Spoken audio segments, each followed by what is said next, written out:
Hello guys, मेरा नाम है शशांक बिलवाल और ये है मेरी वैगनार CNG 2023 मॉडल। और मैं पहले तो बहुत माफ़ी मांगता हूँ आप लोगों से कि मैं बहुत दिनों के बाद अपनी इस चैनल पे वीडियो लेके आया हूँ। तो कुछ पर्सनल रीजंस थे जिसकी वजह से मैं थोड़ा सा एक्टिव नहीं था यूट्यूब पे।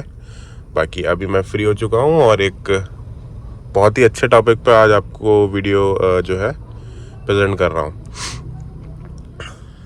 तो गाइस, जैसे कि आपको पता होगा कि मेरे पास एक वैगनार है CNG 2023 मॉडल LXI वर्जन। तो गाइस, अभी आज हो गई है 31 जनवरी और 29 जनवरी को मुझे इस कार को लिए हुए 1 साल हो गया था। और आज मैं अपनी इस कार का 1 साल वाला रिव्यू डाल रहा हूँ कि मैंने 1 साल में इसके साथ कितने किलोमीटर कंप्लीट करे और कहाँ कहाँ इसको चलाया, कैसा रहा मेरा एक्सपीरियंस। तो गाइज, ये पूरी वीडियो उस पर ही रहने वाली है। तो सबसे पहले मैं आपको ऑडोमीटर में दिखाता हूँ कि एग्जैक्टली कितने किलोमीटर हमने ये कार 1 साल के अंदर चलाई है। तो 36,740 किलोमीटर्स 1 साल के अंदर हमने इस कार को चलाया।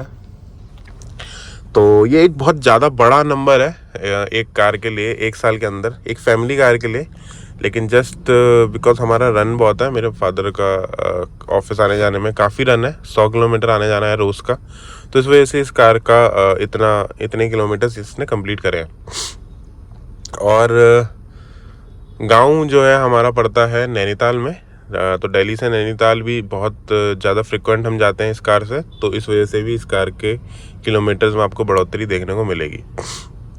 अब रही बात गाइज कि 36,740 किलोमीटर्स में कितने की CNG डली। तो अगर मैं आपको बताऊं हिसाब तो 1.5 रुपये पर किलोमीटर हमें इस कार का रन पड़ता है।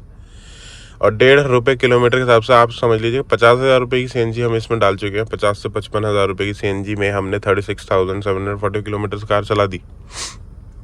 अब ये मैंने आपको बताया इसके माइलेज फिगर। और अगर मैं पर किलो आपको बताऊं तो गाइस, पर किलो ये हमें देती है 40+ हाईवे पे प्यार से चलाने पे, 70 की स्पीड पे। और 80 पे चलाओगे तो आपको 40+ एवरेज आएगा ही आएगा। और अगर आप नॉर्मली इसको चलाएं मतलब 100 पे चला रहे हैं और लोडेड भी हैं तो 30-35 का एवरेज तो कहीं पे भी मतलब नहीं है। 100 की स्पीड पे भी 35 का एवरेज तो है ही हाईवे पे। और अगर मैं बात करूं बहुत मॉडरेट ट्रैफिक में, तो सिटी के अंदर मॉडरेट ट्रैफिक में 20-22 का एवरेज देती है CNG पे। बहुत ज़्यादा ट्रैफिक पे तब मैं आपको बता रहा हूँ। उस पर भी वीडियोज़ मैं लिंक पे डाल दूँगा टैग करके इस टाइमिंग पे। और इस गाड़ी की डिलीवरी की भी मैं वीडियो आपको चैनल पे लिंक कर दूंगा कि हमने कैसा इसका बाइंग एक्सपीरियंस रहा मेरा। 1 साल पहले मैंने जो गाड़ी डिलीवर करी थी उस पर भी एक प्रॉपर वीडियो रहेगी।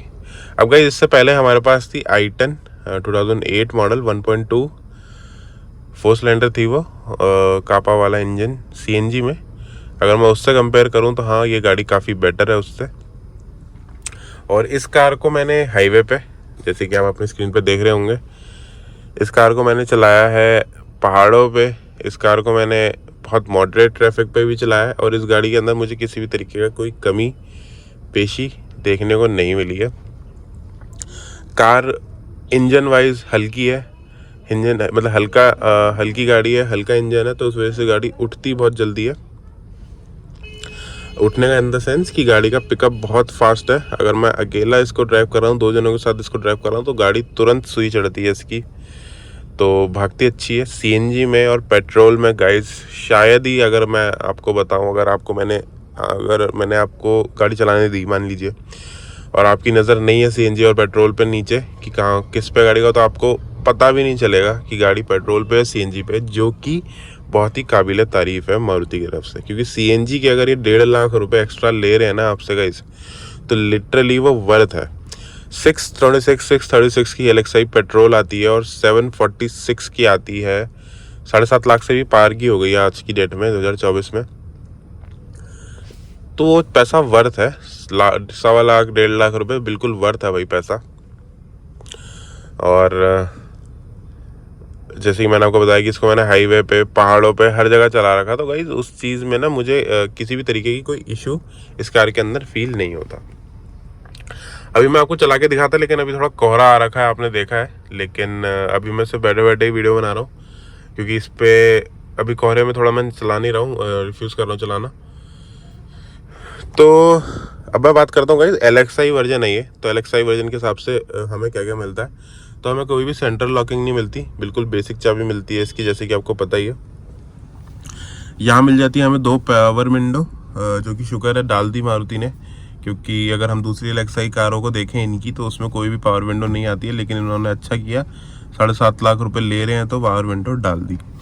मैनुअल इसके अंदर मिल जाती है हमें, सेंट्रल लॉकिंग मैनुअल है, अच्छी चीज़ है। और ये डोर की फिनिश सारी ब्लैकआउट है काफ़ी। अगर हम देखें इसका डैशबोर्ड तो काफ़ी शटल है, बेसिक सा है, बिल्कुल जैसे VXI में आता है, जैसे ZXI में आता है वैसा ही है। कोई भी चेंजेस यहाँ पर देखने को नहीं मिलते हैं। और ये बीच कलर में है, और तो ये काफ़ी बेसिक है। LXI के अंदर हमें बेसिक मैनुअल जो है, बेसिक जो AC कंट्रोल है वो मिल जाते हैं। और खैर इसका अगर टॉप और द लाइन देखें उसके अंदर भी मैनुअल ही आते हैं। अब रही बात इसके जो ये AC के वेंट्स हैं भाई, ये मेरे ख्याल से बहुत ही अजीब इसकी जो है लोकेशन है, क्योंकि ये थोड़ा टेपर में है। तो मुझे मतलब हिसाब समझ में नहीं आता कि कैसे हैं ये, क्योंकि अगर मैं कोई मोबाइल होल्डर लगाऊं तो वो इसके अंदर फिट नहीं होता, और सारी हवा जो है वो इस हाथ के पीछे रहती है। तो मतलब अच्छे से इसका हवा अपने को आती नहीं है, ये है इसके अंदर। अगर यही चीज़ ये यहाँ डाल देते तो कोई बुराई नहीं थी। बाकी यहाँ पे मैंने जो है थोड़ी बहुत एक्सेसरीज लगवा रखी हैं। अगर मैं आपको दिखाऊं तो यहाँ पर मेरे पास है 2 JBL के ट्विटर्स, और पीछे कोएक्सियल है इसमें दरवाज़ों में। और ये है इसकी पायनियर की डिस्प्ले, जिसके अंदर मैंने कैमरा भी फिट करा रखा है। अगर मैं दिखाऊं तो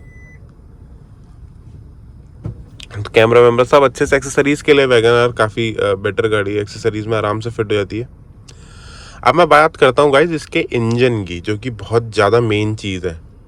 अब गाइज इसके अंदर आता है 1000 सीसी का 3 सिलेंडर का इंजन। आप समझ रहे हैं, 3 सिलेंडर का इंजन है होने के बावजूद भी आपको कार के अंदर पता नहीं चलेगा कि गाड़ी का इंजन ऑन है कि ऑफ है, लिटरली CNG करने के बावजूद भी। ठीक है, अभी मैं गाड़ी को बंद करता हूँ आपके सामने, बिल्कुल ये वीडियो अनकट रहेगी। और अब मैं गाड़ी को करूँगा स्टार्ट, मैं चुप हो जाता हूँ बिल्कुल। इसके NVH लेवल आप चेक करना।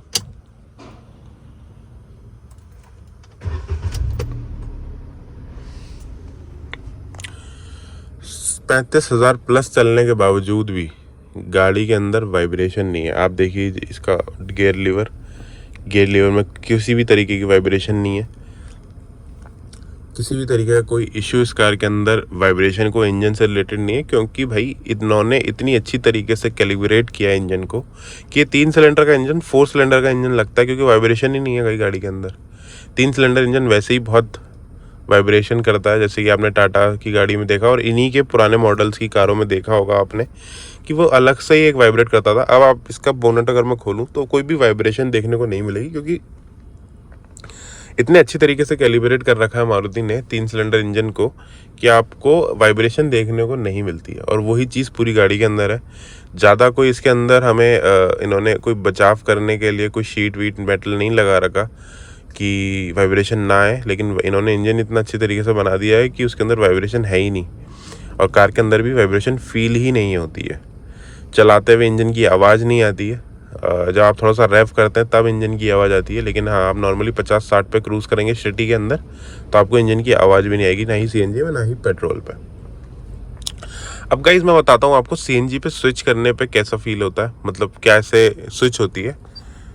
तो यहाँ पर आप देख सकते हैं इसका ये बटन है, हाँ यहाँ से अच्छे से दिख रहा होगा। तो एक बटन दबाया और एक आवाज़ आई होगी आपको, तो रिले स्विच होती है वो। और ये गाड़ी आ गई अपने CNG पे, और बैक टू नॉर्मल पेट्रोल। तो गाइज ये सारी चीज़ें इतनी अच्छी लगती है वैगनआर की कि भाई एक तो रिलायबिलिटी है कार के अंदर, परफॉर्मेंस है, और हमें बहुत ज़्यादा माइलेज देती है। स्पेशियस इतनी है गाड़ी की, आपको बता नहीं सकता कि इतना स्पेस है इस कार के अंदर गाइस कि हम 5-5 जने, प्लस इसके अंदर सिलेंडर की जो डिक्की है उसमें सामान रखने के बावजूद भी हमारे पास अच्छा खासा स्पेस होता है। और मतलब स्पेस वाइज एक प्रॉपर फैमिली कार है ये गाड़ी। अगर आपको सच में रनिंग रोज ऑफिस आने जाने के लिए चाहिए गाड़ी, तो आप वैगनार सीएनजी को बिल्कुल लीजिए और थोड़े बहुत अंदर अपग्रेड्स कराइए। सीएनजी एलएक्सआई में ही लीजिए और अपग्रेड्स कराने के बाद, म्यूजिक सिस्टम अच्छा कराने के बाद, ये एक परफेक्ट फैमिली कार है। और अगर हम बात करें ना एक बॉयश कार, तो भाई ये भी एक बॉयश कार है। जैसे कि आज की डेट में आप देख सकते हैं कि एक बॉयश कार को आप कह सकते हो वरना हो गई, स्विफ्ट हो गई मॉडिफिकेशन करने के बाद कि हाँ भाई लड़कों की गाड़ी है। भाई इसके अंदर भी अगर आप एलॉय वेलॉय चेंज कराओ, थोड़ी बहुत बाहर की एक्सेसरीज करवाओ, तो भाई ये गाड़ी भी लिटरली एक बहुत अच्छी, मतलब एक लड़कों की गाड़ी बन सकती है, क्योंकि ये जेब में भी हल्की है। अगर मैं स्टूडेंट्स की बात करूँ तो वो भी इस कार को ले सकते हैं एक छोटी ईएमआई पे, और अपना रोज़ कॉलेज आना जाना और उसके बाद ऑफिस आना जाना कर सकते हैं, क्योंकि इस गाड़ी के अंदर बिल्कुल भी चलने में आलस नहीं करती और चलने में बहुत कम पड़ती है ये मतलब जेब पे। अब जैसे कि मैं बताऊँ, मेरे पापा को रोज़ का 100 किलोमीटर पड़ जाता है, तो 2 दिन में उनकी एक बार ही उनको सीएनजी फिल करानी पड़ती है। और उनका रन काफ़ी हाईवे का है, गुड़गांव से आगे जाते हैं वो, तो 2 दिन में एक बार ही सीएनजी फिल करानी पड़ रही है, और वो फुल होती है 300-400 रुपये में। तो आप ये समझ लीजिए कि उनको तो 1-1.5 किलोमीटर पर सीएनजी पर किलोमीटर पड़ रहा है। तो ऐसे में मतलब बहुत अच्छा इसका जो है हमें एक्सपीरियंस देखने को मिलता है। अब ये है मेरी गाड़ी मैग्मा कलर में। मैंने बाहर से भी काफ़ी बारी अपने चैनल पे दिखा रखी है, और भी मैं लिंक्स डाल दूंगा अपने, आप काफ़ी अच्छे से चेक कर सकते हैं इस गाड़ी को मेरी। और बेस वेरिएंट होने के बावजूद भी मतलब इस गाड़ी के अंदर मुझे किसी भी चीज़ की कमी नहीं लगती है। बाकी हाँ, ये सब बाहर के ORVMs ये सब हाँ हाथ से एडजस्ट करने पड़ते हैं। तो जिस प्राइस ब्रैकेट पे मैंने इस गाड़ी को लिया, और जो हमारा जो इस गाड़ी का मोटिव है हमारे घर के अंदर, वो ये कार फुलफिल कर रही है। और उस चीज़ में किसी भी कमी, गाड़ी को कोई कमी नहीं है किसी भी चीज़ में, कि या फिर थोड़ा बहुत हमें कोई डाउन साइड दे रही है, कोई कमी हो गाड़ी के अंदर पावर वाइज। पहाड़ों पे पेट्रोल पे चलाई है हमने ये, कोई भी पावर में कमी नहीं है। 5-5 जने उठा के ये पहाड़ों पे चढ़ रही थी, तो किसी भी तरीके की कोई कमी नहीं है। और वो भी काफ़ी स्टीप पहाड़ पे। मैं बताऊंगा आपको, नैनीताल की जो पहाड़ है उनकी बता रहा हूँ मैं आपको, तो वो भी आपके स्क्रीन पे शायद चल रहे होंगे। अब गाइस मैं बात करता हूँ आपको इसकी सेफ्टी को लेके, जो कि बहुत ज़्यादा एक मेजर कंसर्न है आज की डेट में। तो गाइस सेफ्टी के हवाले से अगर मैं बात करूँ, तो ये गाड़ी सेफ्टी वाइज नहीं है बिल्कुल भी। इस कार के अंदर सेफ्टी नहीं है। इसके जो इसका बोनट है, क्रम्बल जोन जो होता है, एक स्पेस जो होता है, वो गाड़ी के अंदर काफ़ी कम है। छोटा बोनट है, तो मतलब अगर ये हिट हुई तो अगर तेज़ स्पीड पे हिट हुई तो ऑब्वियसली गाड़ी का पोस्चर बिगड़ जाएगा, क्योंकि काफ़ी एक छोटी और पतली सीट मेटल से गाड़ी बनी हुई है, हल्की है गाड़ी। हार्ड टेक प्लेटफॉर्म है इसका, जो कि स्विफ्ट वाला ही है, और उसको भी 2 स्टार की रेटिंग मिली है, और इसको 1 स्टार की सेफ्टी रेटिंग मिली है। लेकिन उसके हवाले से देखा जाए तो इस गाड़ी की सेफ्टी बिल्कुल अच्छी नहीं है। अगर आप बिल्कुल दिमाग में आपके सेफ्टी रहती है, तो आप टियागो का बेस वेरिएंट उठा सकते हैं, जो कि इससे 20-30 हज़ार रुपये सस्ता भी है।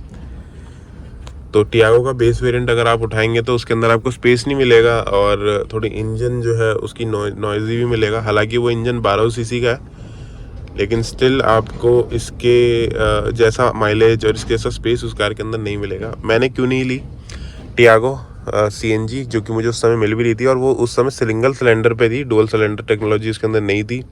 रीज़न यही था कि सिंगल सिलेंडर था, उसके अंदर स्पेस नहीं था सिंगल सिलेंडर लगने के बाद। और गाड़ी के अंदर सेफ्टी बहुत अच्छी थी, सब कुछ बढ़िया था, लेकिन बस कुछ डिस्काउंट्स भी इस कार के अंदर हमें ज़्यादा दे दिए थे मारुति वालों ने। और ये गाड़ी मैंने राणा मोटर से लिया दिल्ली में, तो भाई उनके डिस्काउंट्स मैच नहीं कर पा रही थी टाटा वाले, और मेरी पुरानी गाड़ी जो कि i10 थी, उसके जो रेट थे वो भी काफ़ी कम लगाए थे टाटा वालों ने। तो दैट्स वाई मैं वैगनार पे शिफ्ट हुआ, क्योंकि मेरे भी दिमाग में देखो सेफ्टी तो हर किसी की रहती है, और टाटा टियागो भी ले लेता मैं, लेकिन जब एक वैल्यू फॉर मनी डील आपको सामने से देखने को मिलती है, और प्लस अब जब से मैं इसकी परफॉर्मेंस देख रहा हूँ लेने के बाद, तो भाई मेरा जो डिसीज़न मुझे लगा वैगनार लेने का वो बिल्कुल सही था। अगर मैं बात करूँ भाई बाइक से, तो ऑब्वियसली देखो गाइस, बाइक से तो सेफ़ ही है कार, बाइक से तो हमें गाड़ी सेफ़ ही मिल रही है देखने को। और अगर हम दूसरी कारों से कंपेयर करें तो दूसरी गाड़ियों से तो ये नहीं है सेफ़ सच में। कार हल्की है, कार की सेफ्टी कम है, लेकिन जो हमारा पर्पस है कार का अभी माइलेज और रनिंग, उसमें ये कार काफ़ी अच्छे से रन कर रही है और काफ़ी अच्छे से हमें किसी भी तरीके की कोई निराशा नहीं दे रही है कार।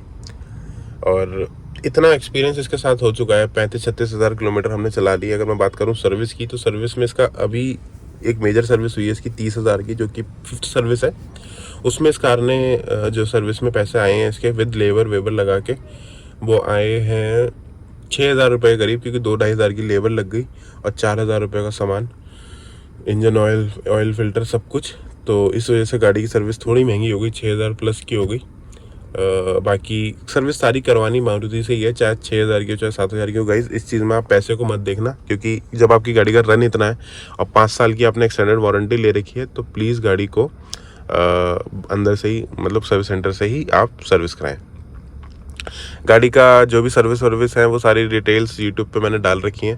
अब हमारी गाड़ी की 6ठी सर्विस आने वाली है, और 6ठी सर्विस के बाद 40,000 किलोमीटर डन हो जाएंगे, और 40,000 किलोमीटर में इस कार के काफ़ी मेजर सर्विस होने वाली है, तो उसकी मैं वीडियो आपको चैनल पे दिखाऊंगा। बाकी गाइज ये है मेरा प्रॉपर एक्सपीरियंस। वीडियो काफ़ी बड़ी हो गई है, और वीडियो अगर आपको बहुत हेल्पफुल लगे और आपका एक पर्पस बने कि हाँ मुझे वैगनर सीएनजी लेनी चाहिए नहीं लेनी चाहिए, तो उसके लिए आप इस वीडियो को लाइक कर सकते हैं। वीडियो अगर आपको हेल्पफुल लगे तो प्लीज़ लाइक कीजिए, सब्सक्राइब कीजिए चैनल को, और मिलते हैं एक और नेक्स्ट वीडियो पे।